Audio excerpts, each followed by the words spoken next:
Welcome to the Yoga and Podcast. I am your host, Ashley Weber, a yoga and embodiment teacher here in Austin, Texas, and I am so curious about all things yoga and. This podcast is about everything related to yoga and also a celebration for the people in the mind-body world who are being of service and are contributing to their communities in creative and innovative ways. Today, we will explore the subject of yoga and conversations with the nervous system. I'm especially excited about this episode because I'll be getting to chat with the amazing Hilly Flora. Hilly really does so many things in her work and has so much insight, from veganism to parenting, massage therapy, yoga philosophy. I know you will get something out of this episode. There's definitely something in it for everyone. If you have a nervous system, you will benefit from listening. So sit back, relax, and enjoy the episode, y'all.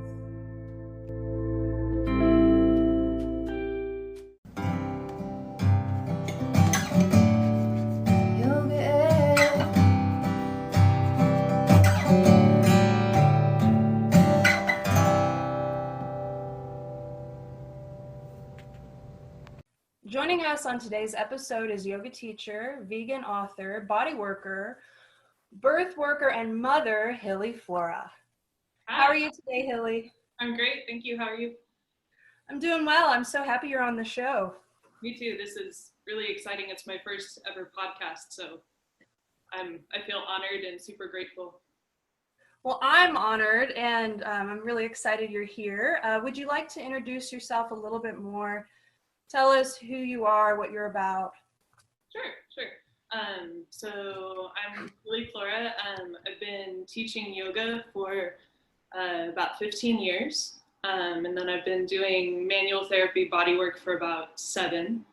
I finished up, kind of fortuitous timing, a cookbook that came out it was finally like off the press, published, ready to be in people's hands late March of this year. So that was another first. So it's an all vegan cookbook. I've got 2 kids. I've got Ione, and she's 3. And then I've got Zia, and he's 6. And we're in Austin, Texas, and we just kind of are living the vegan dream here in Austin. There's a lot of amazing restaurants and resources, and so we do that. My husband and I are both body workers, so we do manual therapy. He does a lot of functional range conditioning, the FRC system, and I do as well. And we both kind of integrate yoga. And with all the stuff that's been going on with COVID and everything, we've transitioned a lot of our work also to online. So we have online movement classes, and then we also facilitate the anatomy portion of teacher trainings for studios. So they kind of bring us in for the expertise in terms of like functional anatomy for a yoga teacher, what they would need to have in their toolbox to communicate the practice of yoga effectively and kind of honestly for people's tissues. And also, like, another thing that I love is birth work. So I'm also a doula, a birth doula, and also a postnatal doula, which I love because I get to integrate kind of the vegan health side of things in that way. But then in terms of just being a birth doula, I pull from my wheelhouse of body work to help with like just tissues feeling okay, manual support, physical support for birthing people and their families. You know, everyone experiences stress. So yeah, that's what I do. Lately in Austin, I've just been like sweating a lot, trying to be in water, but yeah, it is what it is. I love it. I love you do all the things, and it's a yoga family. You have a vegan family, a yoga family. I just love. So I've known of you in Austin for a long time. I took your yoga classes before I ever thought about yoga, like more for a career for myself, and then fast forward to 6 months ago, I saw your book on Instagram and I'm like, oh my God, I know this girl. I used to take yoga classes and I got your yoga book your vegan cookbook, and I just love it. And then that's what inspired me to have you on the show. And then I didn't realize you were doing all these other things. So many things, and I have so many questions. My first, I also want to say I love your shirt. It says 100% human on it. Yeah. I think that's so fun. I popped up and I was like, I need that as like an internal reminder, and also like just an external expression of like, you know, when you see people that have like stickers or bumper stickers that are like, you know, it's okay, you know, just anything that reminds you like, whoa, take a step, like, you know, have a breath, have a moment where you just realize you're just like humans interacting with other humans. You know, we're not so much different than the rest of our animal family. So yeah, exactly. I love that. All right, so I have so many questions for you, but the first question I always like to ask people, because this is a yoga show, what is your personal definition of yoga? Yeah. Gosh.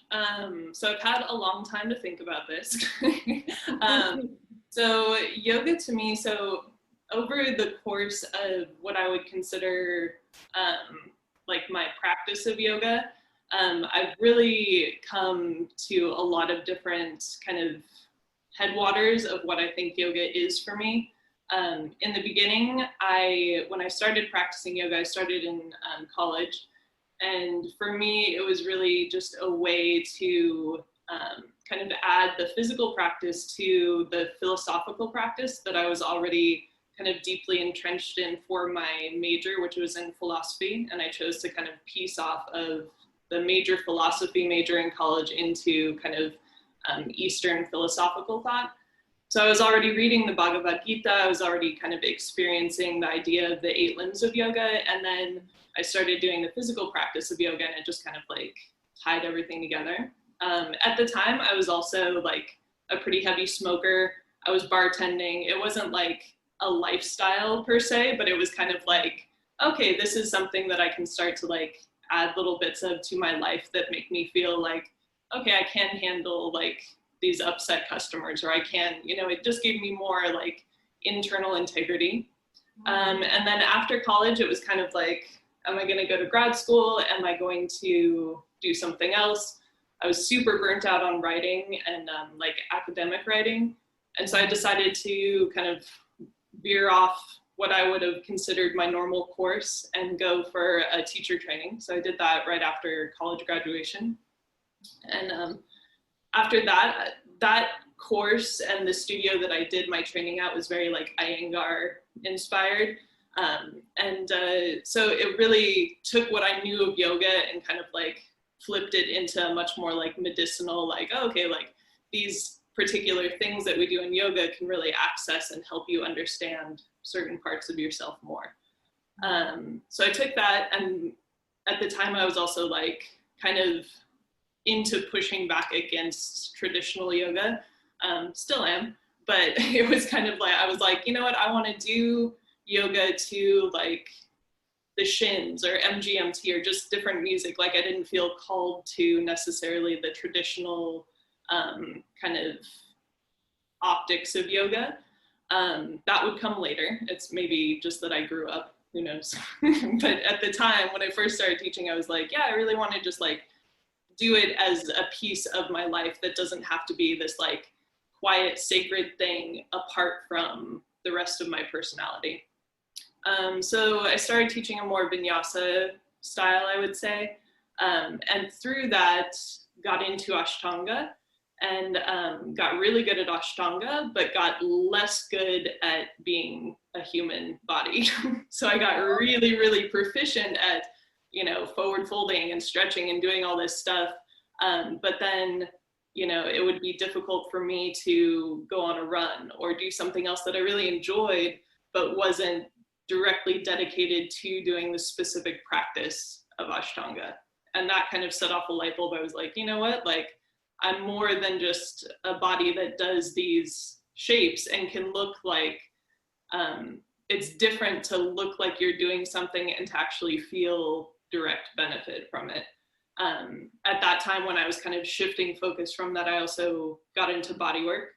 And God, the amount of yoga people that were coming to me with injuries directly from a practice that should be healing and kind of codifying in the body was just like mind blowing. You know, like everyone was having hamstring issues, everyone was having all these things, but from the outside, when you would just look at their body, it's like, okay, like that looks like a fine representation of a forward fold. What is it about this practice that is making people kind of like pull apart from the inner wisdom of their body? Like everyone was seeking what I now kind of think of as down regulation. We were all looking for the ease and the quiet.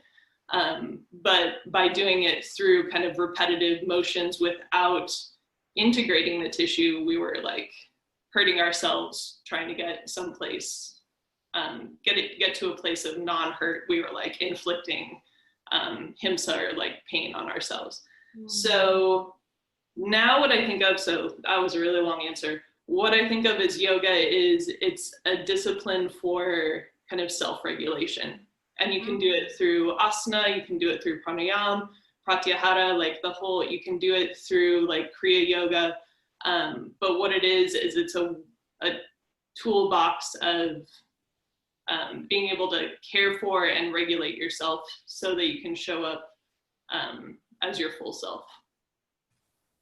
I love that answer. And I love knowing kind of the history about your journey. It started with Iyengar, right? And then you started teaching vinyasa, and you got into Ashtanga, and then you came to this place of wanting to be more regulated and not inflict any pain. Right. Ahimsa. That's a great answer. And I love asking that question because every person's answer is a little bit different, but it's all like inspiring and valid. Yeah. Into the title of today's episode, Yoga and Conversations with the Nervous System, which I think is a beautiful title. Yeah. Would you want to expand more on why you chose that title for today's episode? So that's kind of the idea of regulation of the nervous system through actual physical practices. Is something that I'm just really excited about right now and love learning more about. And there's now kind of, with the advent, I think, of social media, we just have a lot more access to scientists that are doing really foundational and important work that otherwise, you know, if you're not at Stanford, you're not at Harvard, you're not in the scientific community, you wouldn't otherwise have a lot of access to.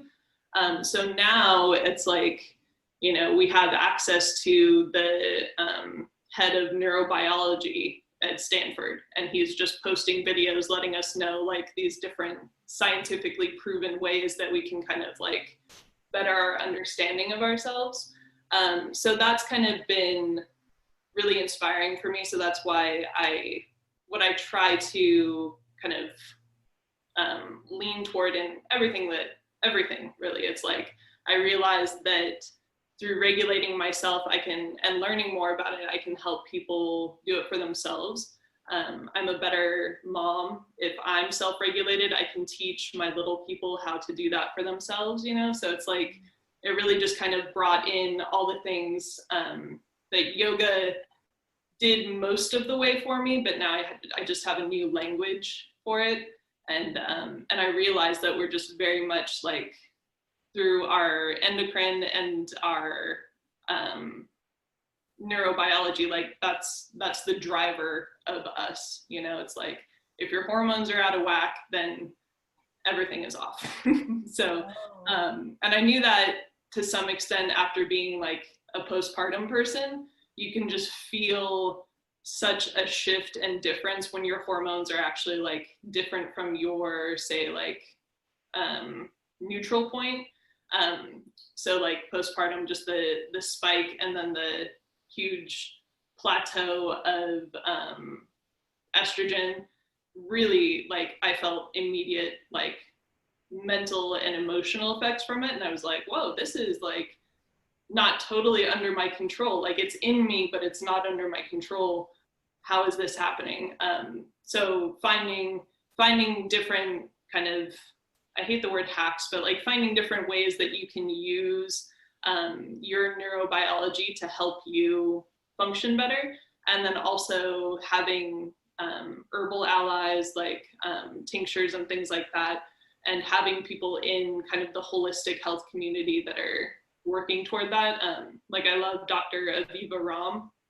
She is a midwife and an herbalist and an MD, and she has a lot of books out, but she's kind of a big proponent of women's health from the viewfinder of ways to help yourself through things like vitamin D, calcium, herbal allies, and breathing techniques, mindfulness techniques, helping women to kind of like pull themselves back together after birth or in the postpartum, or even if people are trying to conceive. There's a lot of things that you can do to sway your natural biology kind of in your favor for what you want to do with your life. That could be also taken to the other way, like in terms of like birth control and things like that, how you can actually like take care of yourself however you want to.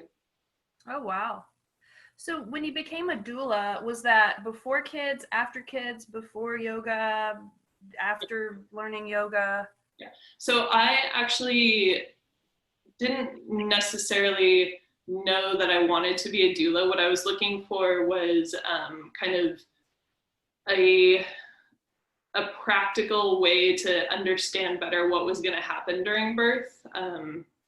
So I was pregnant and I took a training for doulas through Dona International, and it wasn't that I wanted to be a doula. It was like that I was looking for kind of like a classroom experience that was evidence-based and also experiential. So I was like, okay, like, yeah, what does it feel like to be supported in this way, to be in a group of women basically like talking about like the realness of birth was what I was after.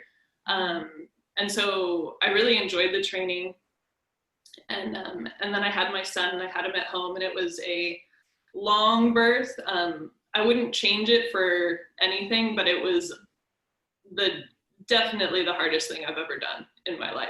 And there's no, like, I wouldn't say I was like prepared for it, but I do love really difficult things. So I was like looking forward to birth, and it did not disappoint. It was like the hardest thing I've ever done. And I really had to pull on everything that I knew about myself and my like inner strength, and also techniques that I picked up from just really so many different disciplines, like Vipassana meditation. I went on a 10-day silent retreat, and it was very, very confronting with like your internal thought process and just like your ego reaction to things, and just really getting to that deep level of mindfulness and meditation, I think is one thing that like made it possible for me to like stick with what I was doing. Also the amazing support of having midwives around, just people that aren't trying to fix it, you know, they're not trying to like control your birth or push it in a certain way. They're just kind of like really mindful and aware and experienced people that are just like holding you in a container so that you can have the experience, you know. That's one reason like I really knew I wanted to do a home birth and have midwife care, because I wanted the experience, whatever it was. You know, I don't view birth as something that's like a sickness or something that needs to be, you know, managed. For most people, there's definitely like things where it's like, okay, thank goodness we have modern medical systems. Thank goodness we have cesarean. Thank goodness we have OBs that are ready to like help in those instances. But also kind of hashtag patriarchy, right? Like there's been a lot of influence on women's bodies and birth that I don't see as fully necessary for the experience for most people. Yeah. So yeah, that's a long wraparound, but but I started feeling shortly after my son was born. Cool. Yeah. I agree with you on the hashtag patriarchy.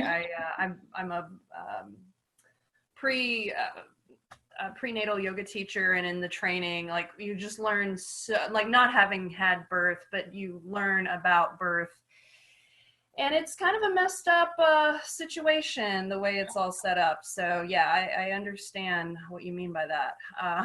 Yeah. So let's talk about body working. How did that come about in your career? Like, what ignited that? Yeah. So I'd been teaching yoga for quite a few years, and I have always been just a very kinetic person. Like, I'm very, I like to do things with my hands, and I'm very kind of like, I was always really athletic and just kind of like, I guess, grounded in that way. So doing like yoga adjustments for people felt very natural. And so when I was doing that, I was kind of like getting more and more interested in like the structures that we were using, and in a lot of ways kind of manipulating through the yoga practice. And I just started to feel like I needed to know so infinitely much more than I did from my yoga experience. So I was looking for more education and just more training. And in terms of just like creating a livelihood and keeping the lifestyle that I wanted, but also essentially like making enough money that I didn't burn myself out, I knew that I needed to not only teach yoga, because there was a time when I was teaching upwards of like 15 to 18 classes a week, and it's not sustainable, and it shouldn't be expected. But if you're just living off of teaching yoga, it becomes kind of like this deep internal hustle where you're always thinking like, okay, like, yeah, I can sub that class. I'm exhausted. I already taught 5, but yes, so you're just like putting so much energy out there, and you start to really deplete yourself. So I knew I needed a way that I could maintain a schedule that I wanted and get more information to feed the teaching, and also more directly work with people one-on-one. Because when you're in a class of, quite a few people, there's people just have such diverse needs that it's hard to really address all those without like making your whole class about explaining like, this is good for this and not for that and this and that. And the classes that I were teaching were really large public classes. So I just wanted a way to work with people that would come up to me afterwards and be like, hey, I know for sure I need this, like, what do you recommend? And I would actually have the knowledge and the space to help them. So I did a massage school, and that's in Texas, that's 500 hours. And so I did that, and I started just having an independent massage practice. Ben had already done his massage certification to be LMT, or a licensed massage therapist in Texas. So he already had an office, so it was kind of, we started working out of the same office, just at different hours. This is way pre-kid, when really we could just like maneuver our schedule and like however we wanted to. So I started doing that, and then I started doing more so, like, I started with kind of like 2 very different modalities being like what I mostly did. So I did a lot of deep tissue work, and then I also did a fair amount of craniosacral work, which is a really light touch, more like nervous system based response kind of technique. So I was doing both of those, and then along the way started studying more functional range conditioning stuff, which is a lot more about kind of the capability of the joints as like the deepest level of tissue that is like the closest that you can get basically to touching or talking to the nervous system is through like the joints, the places the bones come together. And that's the reason why like in like pediatric work with like neurobiology stuff, people do a lot of like joint compression for kids to like bring them into their body basically. And so it's kind of like that. I don't work pediatrically unless like someone asks specifically, but for adults, a lot of it is kind of like like pulling people together, basically, and having the understanding that there's no, I don't have an agenda for people, except that I'd like to help them do what they want to do. So I've got clients that want to be able to do like Pincha Mayurasana, peacock feather, the forearm balance. And then I've got other clients that need to be able to like sit and work on a computer for 6 hours, you know, and those are very different goals and have very different like requisite joint function in the body. So I kind of, it's a way, the body work that I do now is very personalized. It's not like people come in and I'm like, oh, everyone gets a rub down and then off you go. You know, it's like we work very differently for each person depending on what they want to do. And it's really, it's just fascinating work to see kind of like people progress. And it's, it relies, the work I do now really relies on people taking care of themselves too. So for a long time, it was kind of like, oh, come to me. People would come to me and be like, can you fix this? This hurts, whatever. And I would kind of take that on and be like, okay, we can fix this. We can do this. And I really just, you know, in the last like 4 years or so have become so adamant that people have to, like, there's no outside in influence that's going to fix people. It's just such an internal, personalized work. And FRC really kind of backs that up, because if you come to me, I can like tell if you have or have not been doing like the work that you need to do. So it's kind of one of those things where it holds people a lot more accountable for their own healing. And also it just really kind of mirrors what the nervous system does for us, because there's no, like I could work on someone for hours and hours on something that feels tight, and nothing's going to change until they learn how to control that tissue themselves from the inside out. You know what I mean? Like I could get you feeling like super zened out and feel nice just because of human presence, and human touch does that for our nervous systems. Mm-hmm. So we could do that, but then when you get in your car, things are going to be back to quote unquote tight, or however they were as soon as you came in, you know? So the antidote for that is learning how to like control your tissues and also kind of control your nervous system so that you can get to that place for yourself. Then I'm really more of the person that kind of like helps you if there is actual like mechanical tightness that we can't strengthen our way out of, basically. Like there's an injury, there's, you know, something aberrant going on in the joints, there's whiplash, anything like that that's like might need actual like outside in influence to help the nervous system work from the inside out. That's my work. But I'm no longer in charge of like fixing people, which is lovely because it's impossible, and it's just not, it's no one else's job, you know. And but we put that on people that are in like healing modalities a lot. Even yoga teachers I know experience that a lot. People are like, I think I injured this, what should I do? And somebody that has, say, just like a 200-hour certification is kind of put on the spot, and almost it feels like the expectation is that you're going to know exactly what to do. And I don't blame yoga teachers for trying to like come up with an answer, but also it's like you got to really, for your own sanity, like, you know your limits and have really clear boundaries about what you do and don't do, you know. I resonate so incredibly hard with that message, and I feel like more people need to hear like that we can't take on and fix people. So just something about me, I used to be, my previous career was a post-rehabilitative Pilates instructor. Oh yeah. And I did that for 14 years, and I quit because of, exactly to your point, it started to feel more and more, and it was, you know, I should have also put it back on my clients. And really, I mean, my critique about that culture is it's very much giant machines. you are something to be fixed. Here's a giant machine holding your shoulder down. Here's a strap for your arm. Here's your instructor telling you, micromanaging you, telling you to move your hips 2 inches to the right.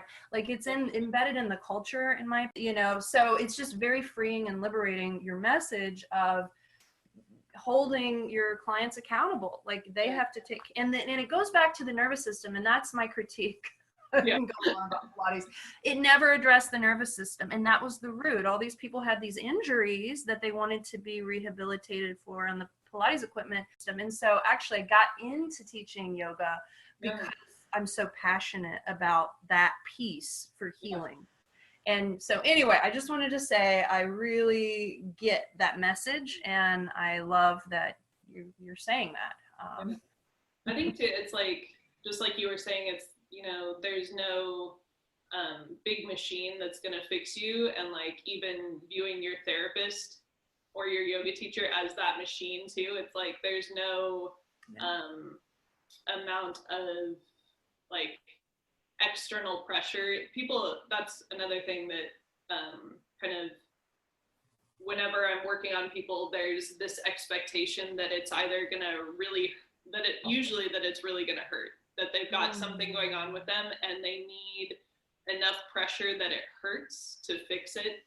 And that's, it's another kind of weird cultural thing where we think we have to like punish our bodies to like eventually feel better. You know what I mean? And so I get a lot of people that are like, oh, well, I've gotten this kind of work before and I'm like ready for it to hurt. They're kind of like jacked up on it already. And I'm like, that's not what happens here. Like, I'm not gonna take tissue that feels to you, quote unquote tight. It feels, I hate the word tight because it's like so often it's not like mechanical tension. It's not like, oh, this tissue is like pulled tight, what people think of when they think tight. I almost always, in my practice, I'll say always, I always err on the side of strength. There's no one that I can think of that I'm like, we need to like physically loosen this tissue or make it less quote unquote tight. Almost 100% of the time, what's lacking is awareness.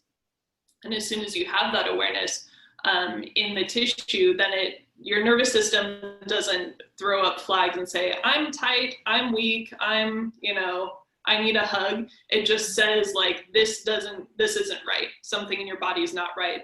And then through, I think, a lot of like external messaging, people call all those things tight, And then when people actually learn how to actively control their tissues, then magically this muscle that was so quote unquote tight that you couldn't stretch it now is fine and isn't giving you those messages, So it's like, you don't need to get like hurt or like scraped with a like metal tool or like wow shod until everything is red to feel better. It doesn't need to be punishment, because I think that's again another like way hold back that we have of like fitness culture, and even kind of deeper than that, like a punitive like redemption for our bodies. That I think is hopefully on its way out. Like everyone that I see, we make sure that idea is like getting pushed to the door, because it's not helpful, and it's not a way to have like a long lasting relationship with yourself. Like constantly trying to like hurt yourself and hope that someday you'll feel better. We can feel better like pretty much instantly with like certain pranayama, certain breathing techniques, certain things that have been proven to kind of balance chemicals in our bodies, and the relationship of oxygen and CO2. Like there's ways that have been studied in like neurology labs that are like, okay, like this, like if you're looking for a way to feel better and you have 5 seconds, this is what you do. If you're looking for a way to feel better and you have 5 minutes, this is what you do. So there's like, now we have so much more research and clarity around our bodies that I think we can get rid of the punishment aspect. Not to say there's not a lot of sensation, but that's something that, you know, as a doula and as a body worker, I really have to distinguish between like sensation and pain, because pain is always a message that you need to stop. You know, your body isn't just being like, this kind of hurts, maybe we should keep going. Your body's like, whoa, if it hurts, like that is us telling you hard stop, you know? So I forget what we were talking about, but there's that.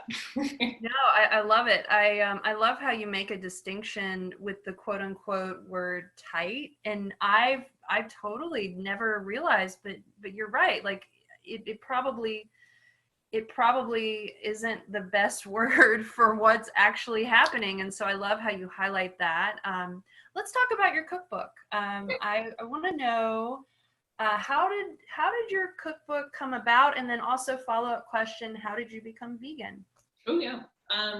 So the cookbook came about, it's been kind of a long idea of mine. So Ben and I have been doing teacher trainings for a long time. And as part of our teacher trainings, we always would take our groups of people on retreat for like 3 days or so, as kind of the end culmination, just like a really strong container to hold everyone while they did that final push of the hours. And so for all those retreats, I was doing all the cooking. And so I'd make stuff, like a lot of stuff that's in the book, like enchiladas, pozole, the Alfredo stuff, some of the salads, like that's just stuff that I can make at scale. And so, you know, after years of doing retreats, like 2 or 3 a year, people were like, we want these recipes, and like, you need to actually like do it, you know, because I'd always be like, oh yeah, it's like, because to me, it's just something that I never measure, I never like thought to, because I've been cooking for really my whole life. So cooking to me is kind of like a yoga, like flow state place for me.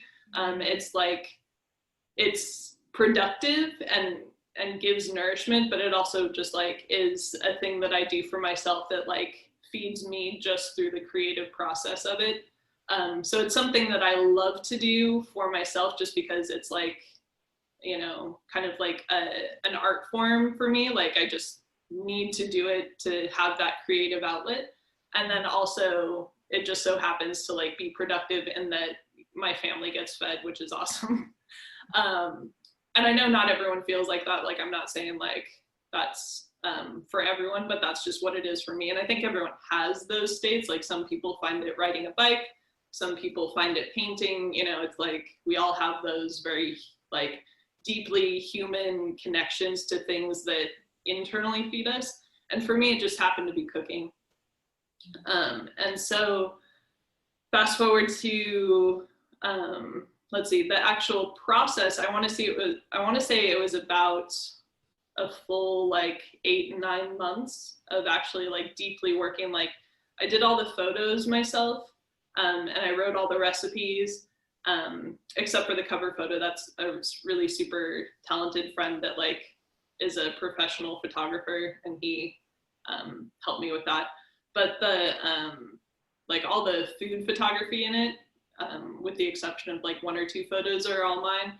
So that was a learning curve of like, wow, how do you take good photos that look appealing, and how do you manage light? How do you do all this stuff?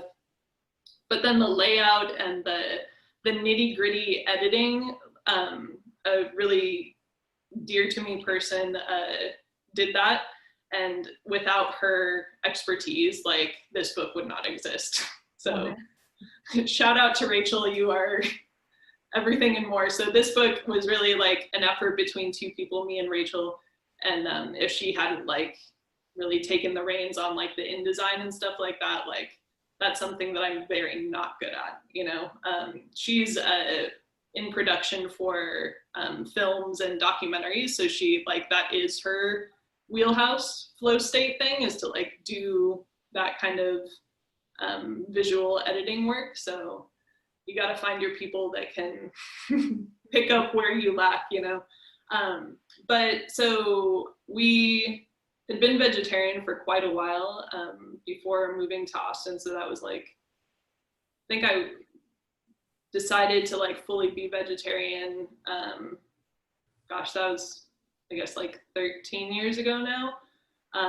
And it was kind of how most things are for me. I'm not like a moderate person. I'm a very like, I don't want to say impulsive, but like if something catches me, then I'm like, okay, that's what I'm doing. And so I just randomly was researching some stuff for a paper that I was writing in college and came across PETA and was like, okay, like I've always loved animals. And it was like a really graphic video of baby chickens being like put into a grinder because they like can't produce for the egg industry. And so I watched that and like seriously like closed my computer and was like, well, I can't do that, you know, like I can no longer be a part of something that like has just visually like shown me, you know, the cruelty that I could only like have nightmares about. So that's why I originally went vegetarian. I didn't really connect the dots to the dairy industry for, you know, another couple of years. And I was definitely one of those people that was like, I'm vegetarian, but like I'll never go vegan. That's way too extreme. Like, you know what I mean? And I think a lot of people that go vegan say that they'll never go vegan. You know what I mean? Like we all kind of have that in common, unless you're born into it. Like my kids, I had vegan pregnancies and they've been vegan since before they were thought of, you know? So they, and they understand and like why we don't eat meat or any animal products. And so they're kind of like unicorns though. Like there's not a whole lot of people around that are that way, though now like there's their generation, there are a lot more. And I met a teenage girl in Whole Foods the other day. We were like talking about something and she was like, oh my gosh, you're vegan? I'm vegan. And it was like, yay. So there are more unicorns out there, but I think a lot of people like, you just decide that you can't do it. And then you falter a bunch. Like Ben and I were like, we're going vegan. And then like pizza would happen or something. Like we were just like still kind of chemically addicted to the casein and the cheese. So it was like, we want to go vegan. A couple months do really well and then like fall off.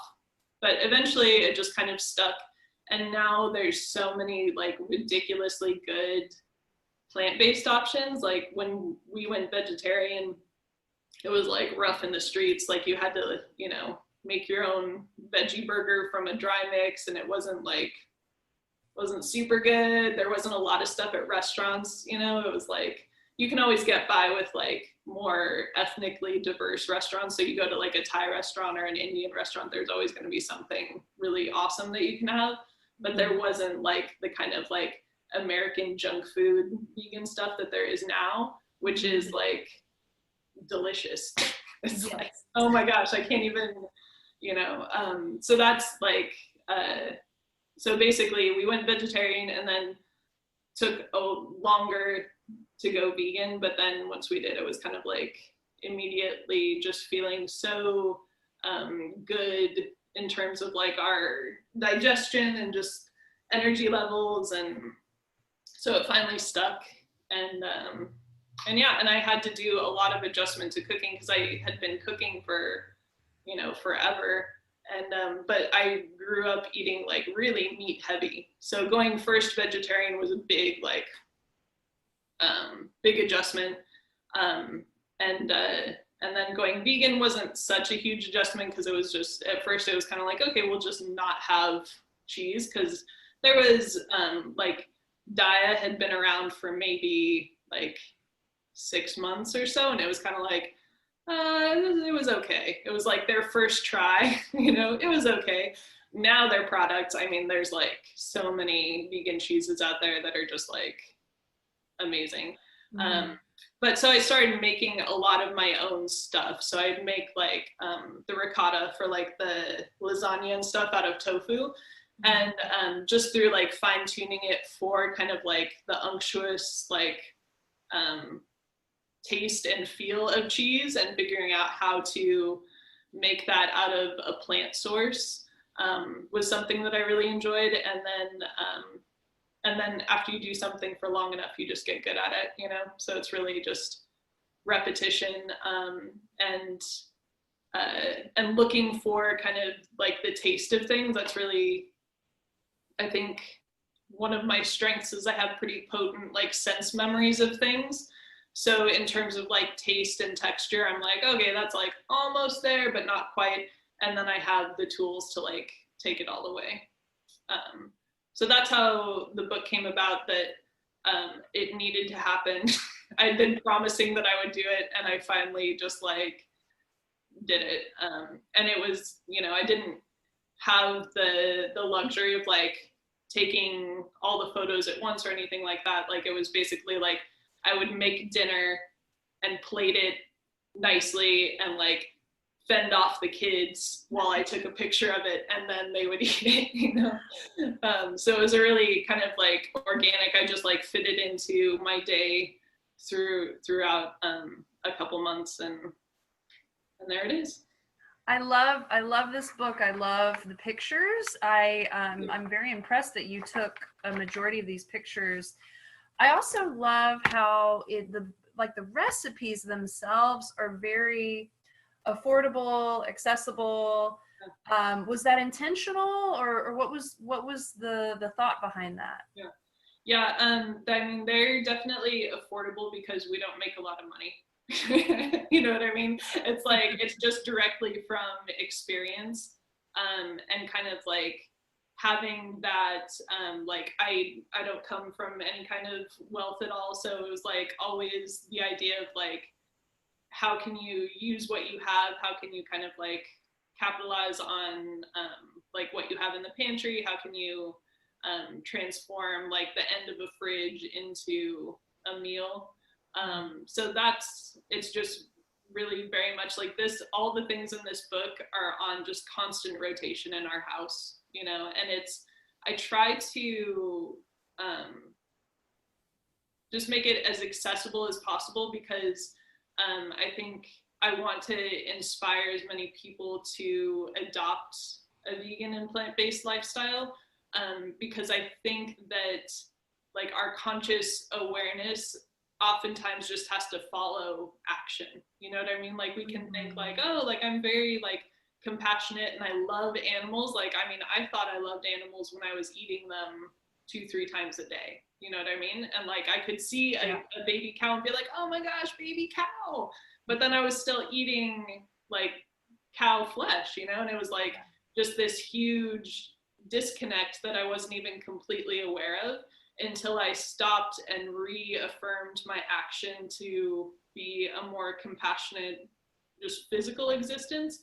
And then it felt like full circle to what I already knew about myself internally and emotionally. It's not like going vegan made me love animals more. It was just like an affirmation of how I already viewed myself. And I think there's so many people out there that are just like, you know, really kind-hearted people that are just stuck in doing something because it's always what they've known. It's just how it's always been, is like, oh, we eat burgers on Saturday and we do this. And there's just ways to hold that tradition and hold like the compassion that a lot of people have, but make their physical actions of eating like reaffirm that every day. And it's really, I think I want people to enjoy it as easily as possible, because I know there's like, everyone has so much going on, you know. It's like we can like have high hopes for people, but it's like if you don't meet them where they're at, where it's like in terms of not only monetary, like where they're at, but also just the ease of finding stuff, which is so good for why there's so many like delicious plant-based alternatives now. Like for a long time you really had to like figure out how to do it yourself, but now you could literally just go get an identical plant burger to what you were eating. So that's fantastic. But this one is more just like, a representation of how my family eats, and just felt like really authentic, like, hey, like, here's how I do it with 2 kids. Like, this is what I make, and it has to be fast, and it has to be, I do like to do more complicated things. Like for myself, I'm like, ooh, I'm gonna try and make this XYZ cake, that'll be fun. But I do that when I have time to myself, or the kids are into it. Like if they're having like a baking day and they're like, yeah, we want to do this, then we can draw it out and make it more like a homeschool activity. But oftentimes it's like they're coming in from outside, they're like ravenous, they're like in the freezer, they're trying to get whatever they have, so dinner has to be like pretty quick. Well, and I told you this before when we spoke on the phone earlier, but your book, Craft Vegan, has really helped me in my own vegan journey, because I had the misconception that it was for fancy people or high maintenance. And I don't think many people talk about it, but veganism can be actually very, very, very simple. And it kind of takes a lot of stress away. It simplifies. So thank you for making that. I have one more question about your cookbook. Where did you get the inspiration for the name Craft Vegan? Yeah, so originally I was thinking I would call it something with something else in the title. I was like, oh, like vegan basics, because it is kind of like a stepping stone for, I feel like pretty much anyone can do the recipes in here, even the baking ones. Because I've tested them on people that like do not cook. And I've had people like I've explicitly been like, just given them the recipe and had them like give me feedback on if it worked or if it didn't. Because when you've cooked for a long time, you can kind of like read a recipe and like, I'll see something online, like I'll just see a picture of it and be like, yeah, done. And I can go do that. But there's a lot of people out there that that's not how their mind operates in the kitchen. So they need like step by step. And then how it's so depressing if you do something step by step and it doesn't turn out. Like I didn't want to like inflict that harm on people, to have like, oh, it's going to be so good and I did the recipe, why doesn't it turn out? So I really needed it to be like, so that anyone could do it. And the Craft Vegan, so I was thinking like, all right, vegan basics, what is it? But so much of the stuff in there is like kind of scratch made. So like the lentil taco filling, you could easily just get like Gardein and like put it, season it like a taco salad, and you would have, that kind of like ground plant-based meat flavor and texture. But I really wanted it to also be kind of like plant diverse, to help. I think that one thing that kind of lacks from like the processed meat alternative stuff is that it's not plant diversity, which makes people just feel infinitely better. And where I'm reading a lot now about like gut microbiome diversity and how the diversity of plants in your diet like deeply impacts the health of your microbiome. And so I wanted it to be as kind of like crafty or DIY as I could, within reason, for people that, don't usually operate that way. So instead of being like, very basic, would be like, okay, like buy a jar of vegan Alfredo, put it on some noodles, there you go, like vegan Alfredo.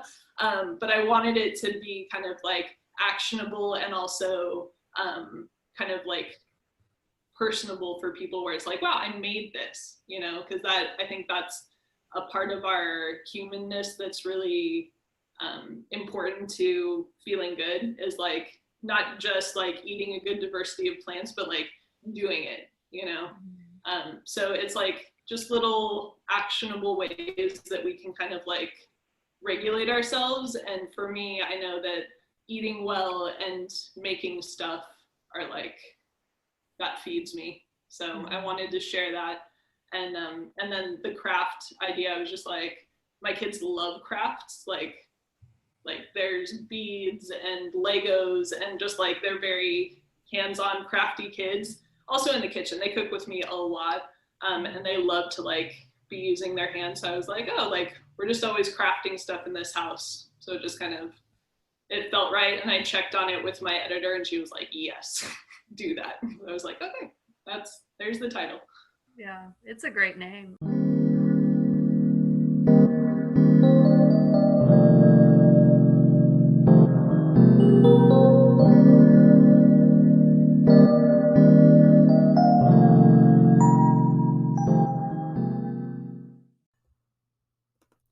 Hey friends, since we are now in a major world shift, and it's even more important now than ever to support one another and stand up for what and who we believe in. And I wanted to have a section in each episode called a Spotlight Corner, and I want it to highlight Black, Indigenous, people of color, LGBTQ plus communities, businesses, and organizations, specifically in those areas. And let me say, in no way is this a paid advertisement or a sponsorship. It's simply people and organizations who I think are awesome. And I would like to show my support in some way. And I hope to inspire you to support them as well. Somewhat recently, I had the wonderful Scout Shavers on the show. When you get a chance, check it out. It's episode 22, Yoga and Birth. Scout is a birth worker, a birth educator, a doula, a yoga teacher, and the founder of the organization Birth Wild Awake. This organization specifically supports Black, Indigenous, people of color, the doulas, as well as the families. The money is strictly used to provide educational scholarships to these doulas seeking mentorships and skill set to support these families. You may or may not already know, but systematic racism starts at birth. And I really believe in supporting this organization because there is such a need for more support in this particular area of the community. There's a couple of ways you can contribute to her organization. You can either give directly to Birth Wild Awake on Scout's website, scoutwildawake.com/donate. The link to that is in the show notes. There's a donate button that you can click on once you get there, or you can also buy her t-shirts on her website. I have a t-shirt and they are wonderful. They're soft, they fit well, and are high quality. They say on the front of them, Black birthing lives matter. I love mine. I wear it all the time. If you're able, please consider supporting Birth Wild Awake.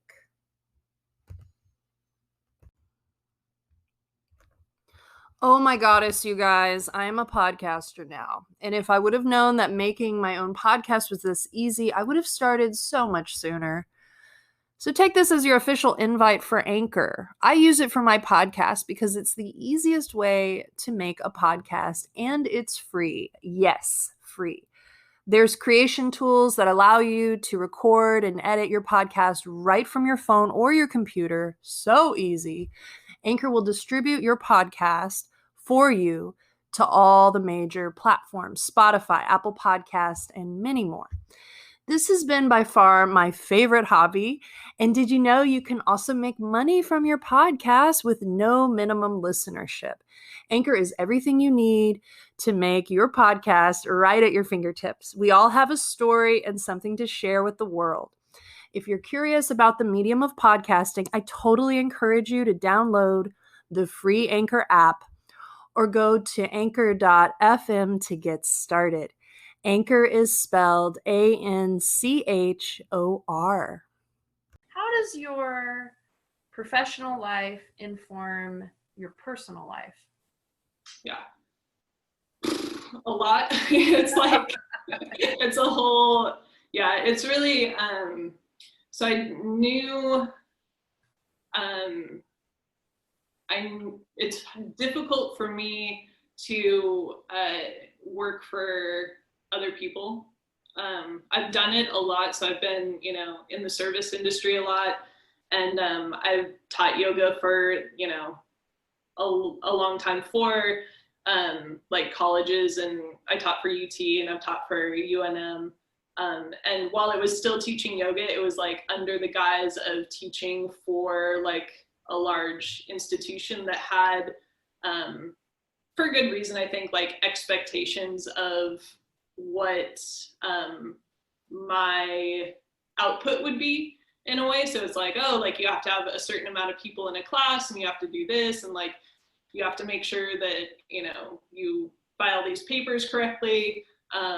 And so I'll do that because I need to like eat and take care of bills and stuff, but it was never like, it never felt like it really fit with how I wanted to live my life, which is much more like personally impactful, meaning that I don't care if I, you know, slightly change the mind of thousands of people. I'd love to like really impact one person, and then they can kind of take that into like a ripple effect kind of, or a butterfly effect. So I've never been really good at being an employee. So developing ways that I could take care of myself and my family and be self-employed kind of that's in line with like the ethos of like just how I like to live my life. I want to have plenty of time to be with the people that I love. I want to have time to think like kind of esoterically and deeply about life. You know, I don't want to be like so stuck in a loop of trying to achieve or do more or make more, so that I don't have time to like really experience presence and the present moment. And I think it's also a maturity thing, you know, as I get older, it's just kind of like what I thought I wanted out of being a yoga teacher is like very different than what I got, and also now what I hope to get. So yeah, so everything is kind of like enmeshed in a way. I do have, yeah, I guess it's just kind of like a lifestyle, if you will. So I don't work just to make money. It's like I work, thankfully, on stuff that I'm really interested in and with people that are receptive to the work that I want to do. And so that's all very kind of informs and builds on itself. And our kids, we do a lot of different like programs with them, but we're very like physically and neurologically minded. So we talk about this stuff at home all the time. You know, we talk about how we move our bodies. We talk about in anatomical terms about everything. We don't have like different names for body parts than like what they're actually called. So our kids know where their hamstrings are. Our kids know what layers of their abdominals there are. They know like the proper anatomical terms for their tissues and how to use them. And we think that's important just because there's so much advantage that's taken off of people like not knowing themselves in a way. So it's like, you know, people will try to sell you stuff and be like, oh, well, your metabolism XYZ. But if you know how your metabolism actually works and you know, how to feed yourself well, you know how to move your own body, it's harder to derail you or like mess you up with the kind of consumerist culture of like, oh, well, you'll feel better if you just buy this foam roller that will stab you really hard instead of just medium hard, you know? So we kind of, we like to take like all the work that we do, that we get paid to do, and translate that into the next generation of people that we hope to kind of like take over and take care of the world. We're really environmentally minded and conscious. So our kids know that like part of our ethos and why we don't eat meat is like just kindness and compassion, but it's also because like we're trying to help them understand how they can steward the world and help the environment just hopefully recover. We'll see. But it's not about like feeling bad or kind of like doomsday stuff. It's more like, okay, like our kids love animals, especially like at the moment sea creatures. So like sharks, whales, crab, I mean just anything. And So we want to give them, since they love that stuff, that's kind of the stuff that we talk about. And we talk about ocean health, we talk about plastics, we talk about microplastics. We just take things that they're interested in and make it like a global education for them.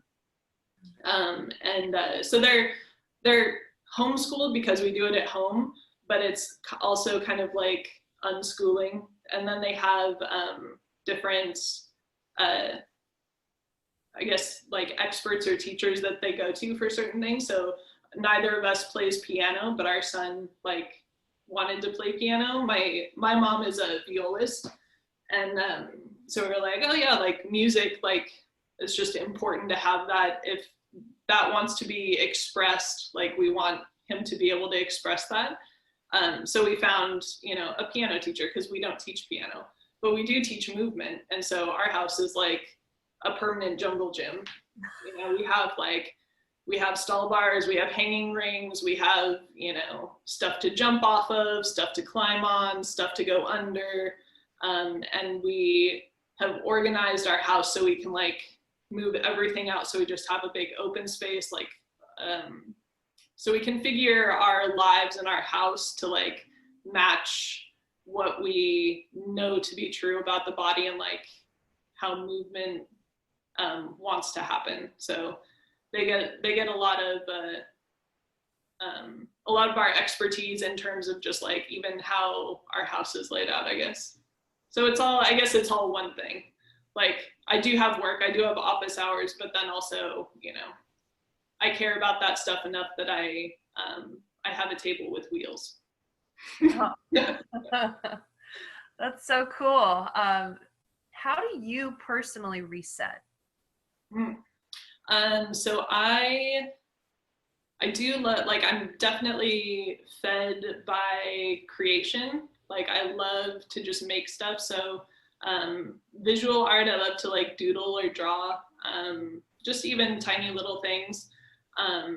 Paper cutting I really like. So I like to do kind of like stuff that's just for me, I would say, is like kind of like paper cutting and art, like visual art. Stuff that also just happens to like go well into family life is cooking. Like that, it feeds me to feed my family well, but also just like the creative act of cooking feeds me. I love being outside. Like I'm a very like earth heavy kind of like, I don't know if you care about astrology or anything like that, but I love like, I'm a deeply like earthy person. So I love to like garden and just like have my hands on stuff. Hardly ever wear shoes. Like I love to be outside in, you know, different textures without shoes on, rocks, rivers, earth. So I need that. And that could be like, you know, choosing and actively like putting myself out there for even like coffee or something, or like going outside my office and just like breathing outside for a little while. That resets me if I have like a long office day. But yeah, so those are the things that I think are like kind of the big things that feed me, like being creative and like doing something manual with my hands, hopefully outside. If I can do all those things, like, man, we're having a really good day. Yeah. And then also just consciously breathing. That's one thing that yoga kind of taught me first, and now neuroscience is like echoing for me, is that the active engagement with your parasympathetic nervous system and how you can manipulate that through breath is like, can instantly shift your mood and your awareness. So that's something, if I literally have like 2 seconds, or if I'm trying to help the kids figure out how to regulate themselves, it's almost always centered around breath. So circling back to conversations with the nervous system title, yeah. How that and you're making, I love the answers, because it makes it also very accessible. Yeah. What you're talking about, you know, you're saying like, you know, this 5 minutes, 5 seconds, like it doesn't have to be this big, huge time suck.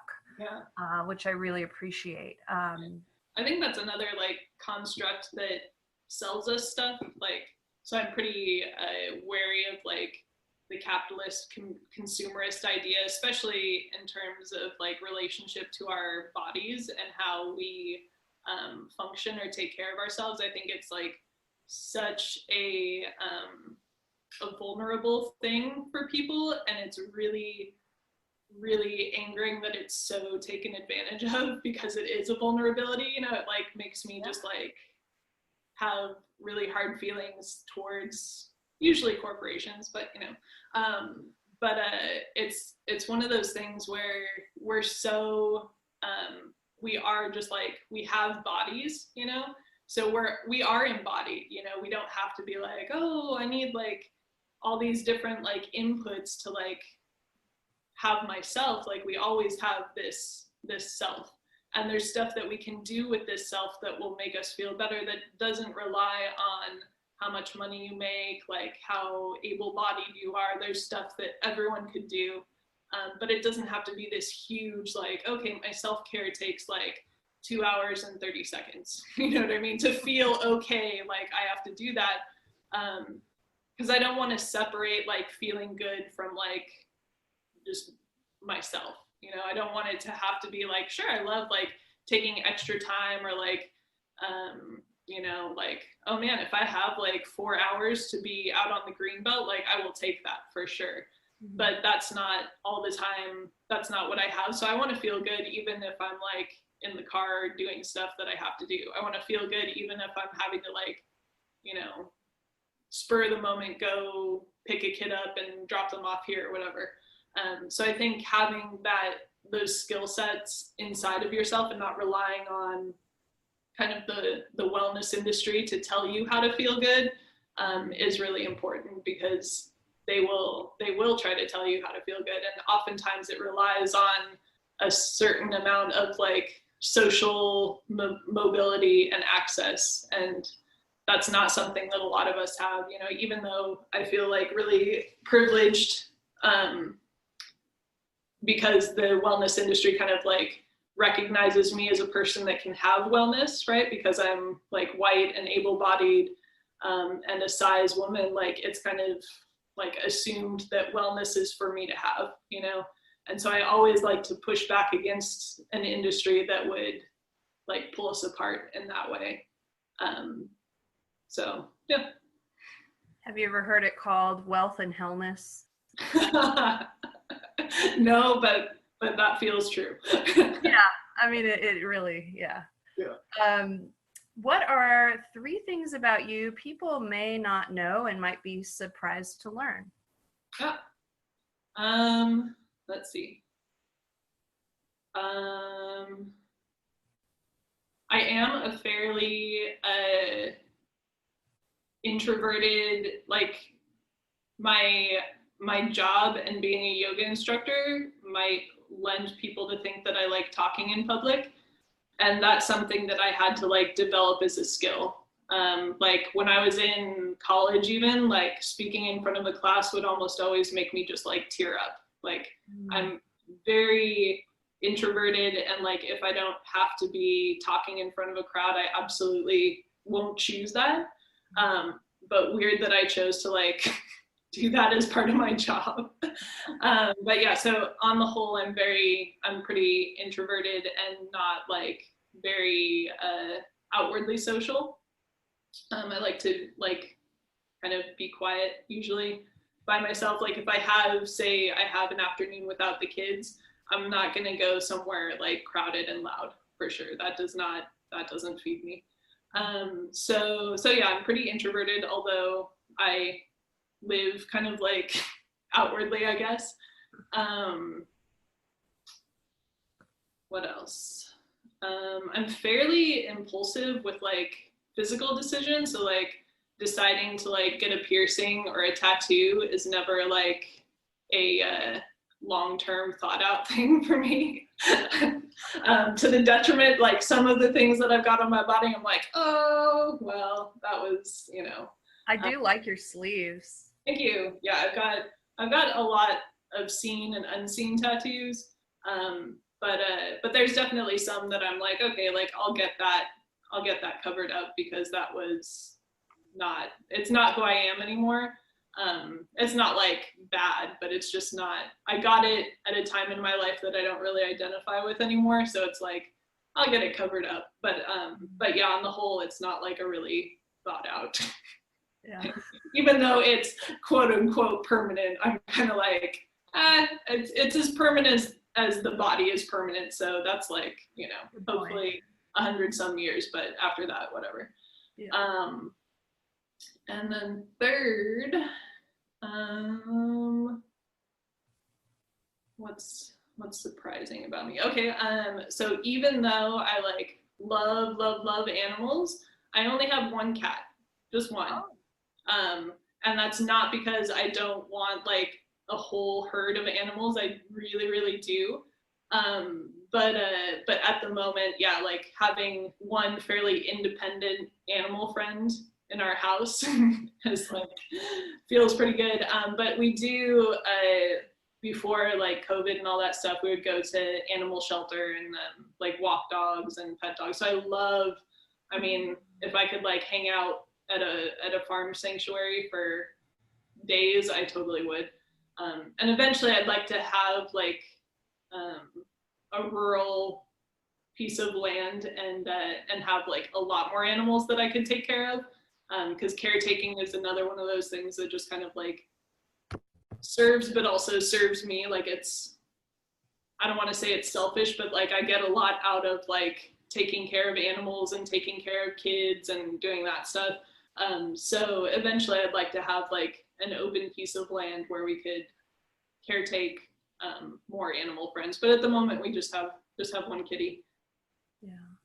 Well, that's so cool. I have 2 cats and 3 litter boxes, and it's chaos every day. So yeah, I feel you on the one cat because you have little kids, you know, you don't more. You have the small people. Yeah.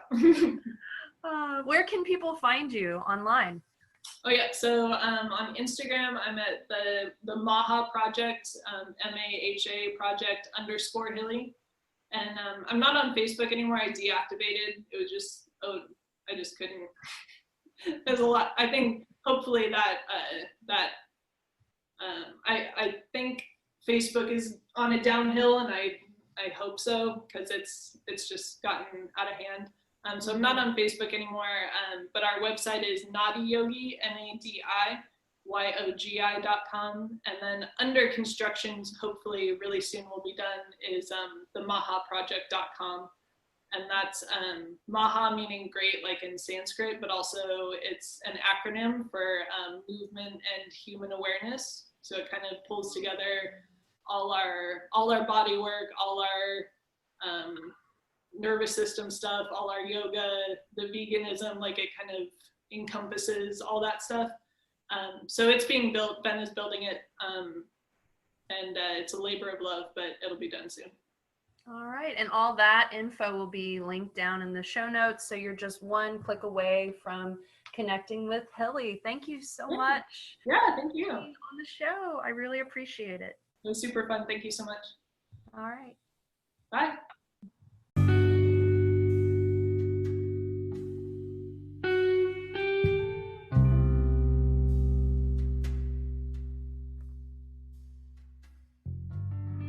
I hope you enjoyed today's episode about yoga and conversations with the nervous system with the amazing Hilly Flora. I feel so inspired after that conversation, and I really appreciate how Hilly keeps learning and evolving in her work. Check out her cookbook, Craft Vegan. I have it. I use those recipes all the time. It has made my life so much better. The link to her cookbook and all of her info is in the show notes. So you're just one click away from connecting to Hilly. If you liked what you heard, please share this show with your friends. Please consider joining our Yoga and Podcast Patreon. There are great member perks such as shout outs on the show. We send you podcast stickers with a love note. You can find out all that in the show notes as well. If you would like to help the podcast, please leave us a review wherever you listen to your podcast. It only takes a minute, and it really helps the podcast. Our email is yogaandpodcast@gmail.com. The and is spelled out yogaandpodcast@gmail. Please follow us on Instagram, Yoga and Podcast, and let us know if you have any specific requests for future episodes.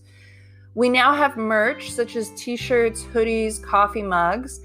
You can check that out on my website, ashleyweberyoga.com/podcast. Also, there's a form on that website that if you want to be a guest on the show, you can fill out that form. The theme music is by the talented Allie Holder, sound engineering and mixing by Bentley the Cat. Remember, this podcast is for everyone. If you're a human living on planet Earth, you might benefit from listening to Yoga and Podcast. See you next week.